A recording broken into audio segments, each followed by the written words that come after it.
Bakushin, Bakushin, Bakushin! The Bakushin Road! I had decided in that moment that I would dedicate myself to ensuring Sakura Bakushin would go down as the best sprinting Uma of all time.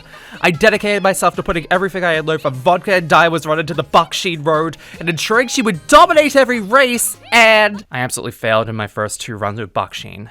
This being my first true test of failures, I quickly realized that her aptitude for being a sprinter means that she needs more stamina than guts in order to stay at the front.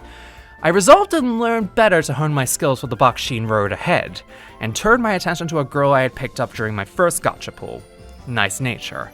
Now, I decided I had one goal in mind for Nice Nature: get her to win on at least one G1 race in her career, as she had infamously come third or below in all of the G1 races she was during her spotlight in the anime, which I took umbrage with given it was a recurring story beat in her career mode. So I decided it would be my next goal to try and net her that G1 trophy, and I didn't even make it past the midpoint of her journey again. Trying it once more, I barely got past the middle point but still faltered right at the end, the game telling me that I lacked the guts needed in order to break out further.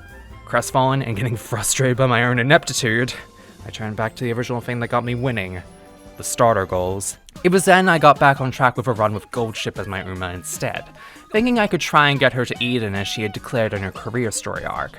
Using what I had gained success on with Vodka and Scarlet and my fallings with Bakushin and Nice Nature, I'd vowed to get Goldship to Eden and manage my 3rd completed career storyline.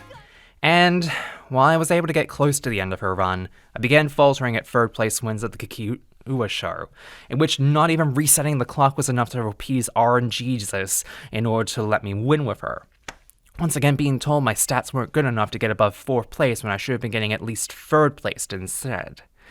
It was then, in my desperation, I went to the only resource that I hadn't thought to go down by that point, to the very dreaded website I promised myself I'd never get desperate to ask for help on ever again after it failed me in the past and burned me. I went looking for help on Reddit.